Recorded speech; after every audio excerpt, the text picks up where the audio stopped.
ଆଜି ଅତୁଟ ବନ୍ଧନ ଧାରାବାହିକରେ ଦେଖିବାକୁ ପାଇବେ ତେଜସ୍ଙ୍କ ଗାଲକୁ ଆଉଁସି ତିନାଲି କହିବେ ଥ୍ୟାଙ୍କ ୟୁ ସୋ ମଚ୍। ତମ ପାଇଁ ମୁଁ ଆଜି ପୁଣି ଥରେ ବଞ୍ଚିଯାଇଛି। ଆଜି ଠିକ୍ ଟାଇମରେ ନ ଆସିଥାନ୍ତ ତାହେଲେ ମୋତେ ଆଜି ହୁଏତ ଜେଲ୍ ଯିବାକୁ ପଡ଼ିଥାନ୍ତା। ତାପରେ ତେଜସ୍ ରାଗିଯାଇ କହିବେ ତମର ଏ ପାପ ହାତକୁ ମୋ ଠାରୁ ଦୂରେଇକି ରଖ। ଏଇ ହାତରେ ତମେ ସେ ଲୋକକୁ ମାରିଥିଲ ନା? ଚାଲିଯାଅ ଏଠୁ ଯାଅ କହିକି ତିନି ଲୋକ ଧକ୍କା ମାରିଦେବେ। ରାଗରେ ସେଠୁ ଚାଲିଯିବେ। ମହେନ୍ଦ୍ର ବାବୁ ରାଗି ଆସି କହିବେ ତେଜସ୍ ଇଏ କ'ଣ ହେଉଛି ତୋର ସଂସ୍କାର? ମୁଁ କ'ଣ ତୋତେ ଏଇ ଶିକ୍ଷା ଦେଇଛି? ତୋ ସ୍ତ୍ରୀ ସାଙ୍ଗରେ ତୁ କ'ଣ ଏଇ କଥାବାର୍ତ୍ତା ହେବ? ତାପରେ ତେଜସ୍ ରାଗିଯାଇ କହିବେ ବାପା ସିଏ ହେଉଛି ମୋ ସ୍ତ୍ରୀ ନୁହଁ, ହେଉଛି ଗୋଟେ ଖୁନି। ଆଙ୍କୁ ସ୍ତ୍ରୀ ବୋଲି କହିବା ପାଇଁ ମୋତେ ଘୃଣା ଲାଗୁଛି। ୟାଙ୍କରି ପାଇଁ ଗୋଟେ ଲୋକର ଜୀବନ ଚାଲିଗଲା। ମୁଁ ଆଙ୍କୁ ଆଉ କେବେ ମଧ୍ୟ କ୍ଷମା କରିପାରିବି ନାହିଁ। ତିନି ଆସି କହିବେ ତେଜସ୍ ମୋ କଥା ତମେ ବିଶ୍ୱାସ କର, ମୁଁ କାହାରି ବି ଖାଇବାରେ ବିଷ ମିଶେଇନି। ମୋତେ ଦୟାକରି ବିଶ୍ୱାସ କର। ସବୁ ବିଷ ମିଶେଇଛନ୍ତି ତମ ମା ହିଁ ସବୁ ଏ କାମ କରିଛନ୍ତି। ଦେବୀ ଆସି କହିବେ ତ୍ରିନାଲି ତୋର ମୁଣ୍ଡ ଫୁଣ୍ଡ କ'ଣ ଖରାପ ହେଇଯାଇଛି ରେ କ'ଣ?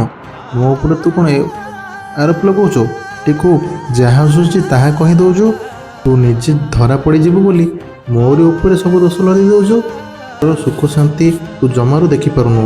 ଏ ଘରେ ଖାଲି ନିଆଁ ଲଗାଇବା ପାଇଁ ଚେଷ୍ଟା କରୁଛୁ ଓ ଅଶାନ୍ତି ସୃଷ୍ଟି କରିବାକୁ ଚେଷ୍ଟା କରୁଛୁ। ଖାଲି ମୋତେ ଗୋଟେ କଥା କହ, ବିନା ପ୍ରମାଣରେ ସବୁ ଦୋଷ ମୋ ମୁଣ୍ଡରେ ଲଦିଦେଲେ ତୋତେ କ'ଣ ମିଳିବ? ତ୍ରିନାଲି କହିବେ ସତ କଥାଟା କ'ଣ ଆପଣ ଜାଣିଛନ୍ତି ଆଉ ମୁଁ ବି ଜାଣିଛି। ଆପଣ ଜାଣି ଶୁଣି ମୋତେ ଫସାଇବା ପାଇଁ ଏମିତି କରିଛନ୍ତି। ସତ କୁହନ୍ତୁ ମା, ଆପଣ ତାଙ୍କ ଖାଇବାରେ ବିଷ ମିଶାଇ ତାଙ୍କ ଜୀବନ ନେଇଯାଇଛନ୍ତି। ଭଗବାନ ଦେବୀ କହିବେ ପ୍ରମାଣ ଦେଖା ତୁ ମୋତେ। ଏମିତିରେ ବି ମୁଁ ବି ତ ବହୁତ କଥା କହିଦେବି, କିନ୍ତୁ ମୋତେ ପ୍ରମାଣ ଦରକାର।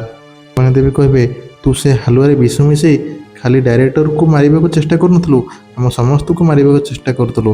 ସତ କହ। ଆଉ ଆମମାନଙ୍କୁ ମାରିଦେଇ ତୁ ସବୁ ସମ୍ପତ୍ତିର ମାଲିକ ହେଇଯିବା ପାଇଁ ଚେଷ୍ଟା କରୁଛୁ। ସତ କହ। ଦର୍ଶକ ବନ୍ଧୁ ଆପଣଙ୍କୁ କ'ଣ ଲାଗୁଛି? ଭବାନୀ ଦେବୀର ମାୟାଜାଲରେ ଫସି କ'ଣ ତିନିଆଲି ଜେଲକୁ ଚାଲିଯିବେ? ଆମକୁ କମେଣ୍ଟ ମାଧ୍ୟମରେ ନିଶ୍ଚୟ ଜଣାଇବେ। ଯଦି ଭିଡ଼ିଓଟି ଭଲ ଲାଗିଛି ତାହେଲେ ଲାଇକ୍ ସେୟାର କରିବେ ଏବଂ ଚ୍ୟାନେଲକୁ ସବସ୍କ୍ରାଇବ୍ କରିବେ, ଯାହାଫଳରେ ଏମିତିକା ଭିଡ଼ିଓ ଆପଣମାନେ ଦେଖିପାରିବେ।